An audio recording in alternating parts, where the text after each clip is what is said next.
From Upper Michigan Source, this is your Friday Night Fever on Demand for October 5th. I'm Mike Ludlum. Our TV6 high school football game of the week took us to Delta County, the only game in Delta County, as the Escanaba Eskimos took on the Gladstone Braves at Marble Athletic Field in Gladstone. We will pick up the action of this one in the second quarter, 7-6 Escanaba. Craig Kameen is going to look for Jared Nash.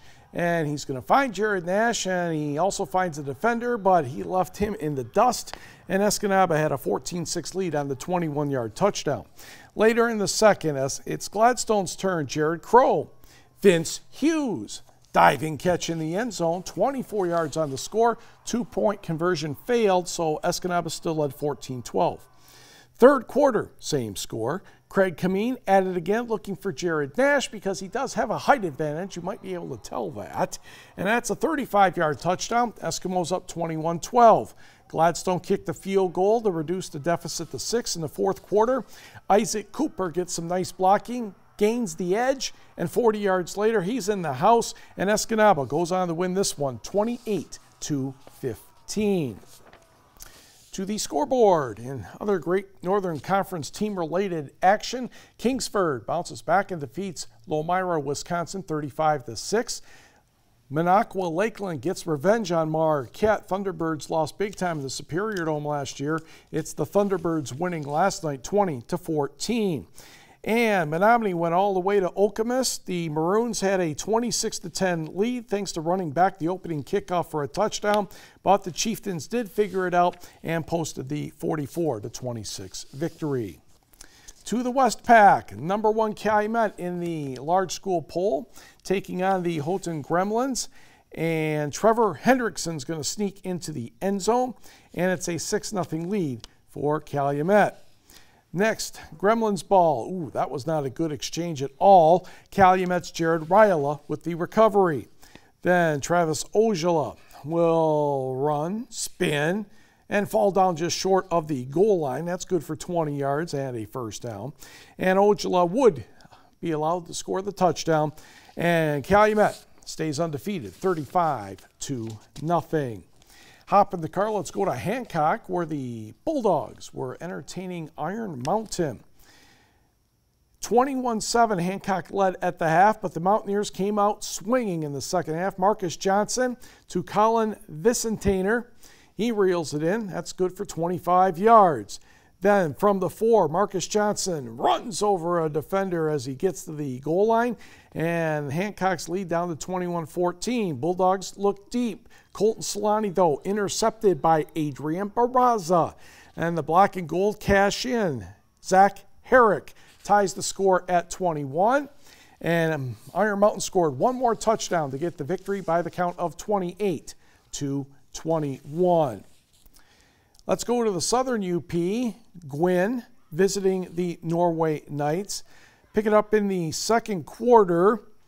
Knights up by 7. Gwyn, 4th and 2 from the 25. And Seth Aho gets room to run for the score.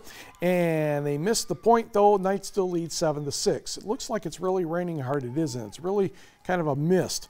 Later in the second, Austin Forbes looking for Daniel Holmes. Unfortunately for him, Trevor Anderson is in the way to make a pretty darn good interception.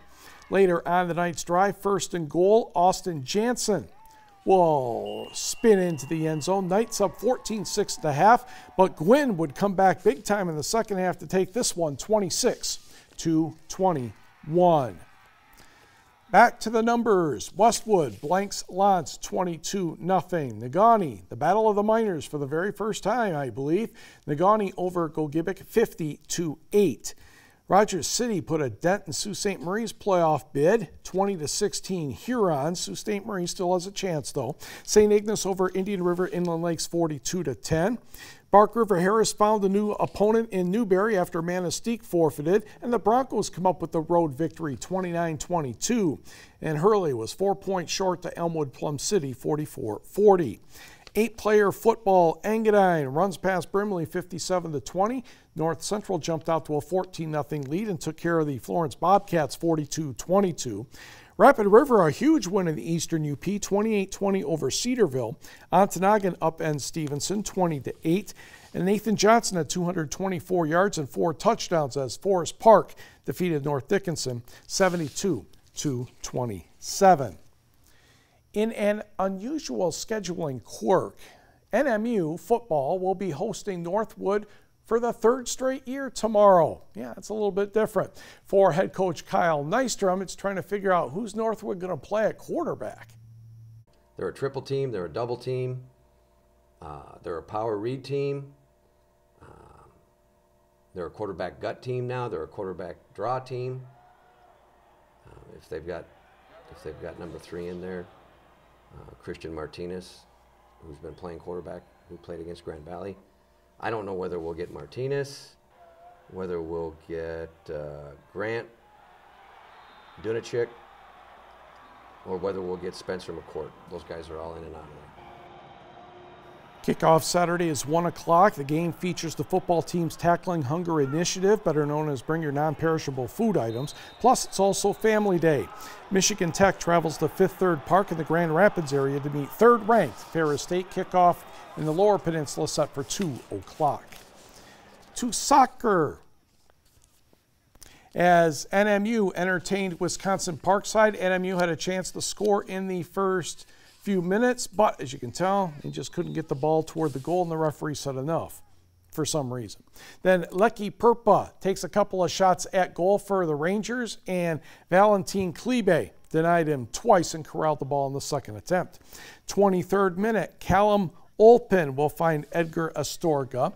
His cross is going to be turned away by Henry Brewer, but right to Brandon DeSminer, who didn't kick it the way he wanted to. Let's put it that way. Perpa's going to find some room, but Arnie Erickson will put the ball out of harm's way. As you can tell, nobody scored in the first half, and with 4 seconds remaining, substitute Jack Middlestead scored for the Rangers, and they left Marquette with a 1-0 win over the Wildcats. On the GLIAC board, and the women's college soccer, Michigan Tech and Grand Valley State were tied at 1 until the 86th minute, and then the Lakers scored 2 in 1 minute to beat the Huskies 3-1. Grace Shaw had the goal for Tech.